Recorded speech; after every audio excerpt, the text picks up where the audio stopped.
What's going on, guys? Lord here. As y'all know, there was a new season released today. With that, we got a new battle pass, we got new POIs around the map, we got new guns. Some guns got vaulted, others got re-released. So anyway, let's get right into it. Basically, there was a new battle pass. I actually uploaded my reaction to that already, so if you want to go check that video, it'll be up here or up here. I don't know which side. My camera's like kind of flipped. It's kind of, it's complicated. But anyway, go check that video. First thing we have here is a new map. With the new map, we got a few new POIs. Basically, the first one we have is the Authority, then we have Rickety Rig, then we have Fortilla, and then we have Catty Corner. And no, actually, there's not a lot of spots on the map right now, but over time, over the weeks, the water is actually going to lower, and the new places around the map are going to be revealed. So as you can see in this picture right here, the map is pretty big once all the water is gone, so there's no need to worry. There's going to be lots of POIs, just got to give it some time. If you're wondering when the season is going to end, it's supposed to end August 27th right now. However, Fortnite can delay this if they want to. So new guns. There was lots of new guns added. A lot of the mythic guns were actually taken away. Some new mythic guns were added and they were kind of played with. So let's not go into the mythic guns yet, but let's go into the normal guns. So basically all pumps got vaulted and they got replaced with these charged shotguns. And in my opinion, I really don't like the charged shotgun. Now I know the gray one could hit for 180, but you have to charge it to its full potential before you could actually hit somebody. So the way these work is you actually have to let go of the trigger for this gun to shoot, which is a little bit weird and it's going to take some getting used to. So we'll have to see how this does. Of course, the combat shotgun, not a lot of people liked it at first, but it ended up being the most OP gun in the game, so we'll have to give it some time. Next, the hunting rifle got re-released. There's a normal variant, the green one and the blue one, and I believe there's a purple and a gold variant of it as well. This is sick. I know a lot of people love the hunting rifle, especially Dr. Lipo. I don't know why I said Dr. Lipo like that, but I did. Now to the mythic guns. So there's 3 mythic POIs and 6 mythic guns. So the first one we have here is Ocean's Burst Rifle, which is basically the AUG but in a gold form. And the AUG and all burst rifles actually have changed. Instead of being a 3-round burst or a 2-round burst, in my opinion, it was kind of weird at first, but they do more damage, so I think it's a great change. So the Chug Jug is actually back, but it's Ocean's variant, where basically it's unlimited. So once you use it once, it recharges and then you could use it again, which I think is great. I think it's a great way to bring the Chug Jug back. I really wish there was a normal Chug Jug.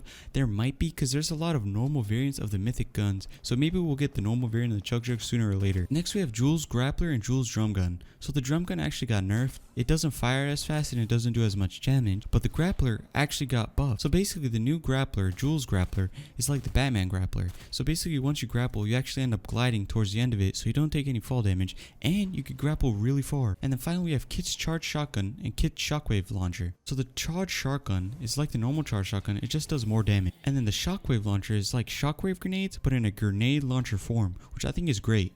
I think it's a great addition to add shockwaves back into the game in a different way. I'm probably going to be doing separate videos on how to get these guns and the best way to use them in a different video, so make sure to subscribe. The next gun we have here is a flare gun. Now the flare gun isn't in game right now, but it's supposed to be added sooner or later because it was shown in the trailer. The next item we have here is a new Molotov that's supposed to be added later on. It's called the Fireflower Jar.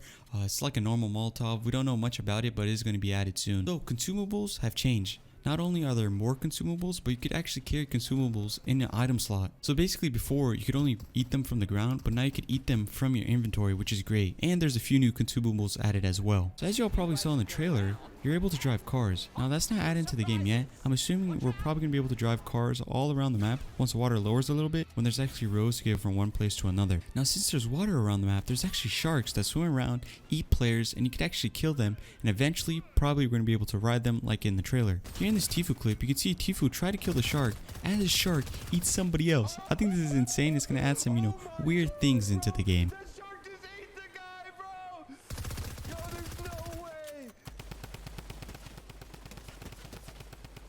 Shark just ate the fucking dude! Oh shit! Oh fuck! The next thing we have here is a customizable umbrella. As you guys remember, you were able to customize Maya last season. Now you're going to be able to customize an umbrella. Now in my opinion, I think you should wait till you unlock all the customizations for the umbrella before you customize, certain parts of it. That's what I did with Maya, and honestly, I think I have the best looking Maya. But that's my opinion, of course. Now onto the skins. Now I'm going to do a separate video for all the leaked skins, but for now there was a Renegade Raider that you probably saw in the video in the intro of the the game when you first log in. So the people are assuming 2 things. Now Renegade Raider might come back in the item shop, and this will be like an OG variant, or Renegade Raider will actually come out in a pack, and that's the only way you'll be able to get this variant. Kind of how you could get the Minty Codename Elf, that's the only way you could get that. That's how some people are assuming the Renegade Raider might work. Now another skin that you probably saw in the Battle Pass trailer was the Aquaman skin. Now a lot of people are assuming that we're going to get like this Atlantis looking like thing as the water lowers somewhere in the map, which I wouldn't doubt it. Last thing we have here is Aim assist, sadly, got nerfed. Now this was just on PC and it didn't affect console at all, but it affected it by 30%, and some controller players like Ghost Aiden, oh wait, he's not even Ghost anymore, just Aiden, actually complain that it feels a little bit wonky and it doesn't feel the same. Which I think is great. Like, y'all have your whole thumb to aim. Come on, man. I got my whole arm and you got your whole thumb. I think you have the advantage here. Anyway, that's the video for now. I'll be uploading lots of videos today, so make sure to sub and like the like button and use code LORTY, #ad, if you're going to buy the battle pass. Thank you very much. In the morning when I wake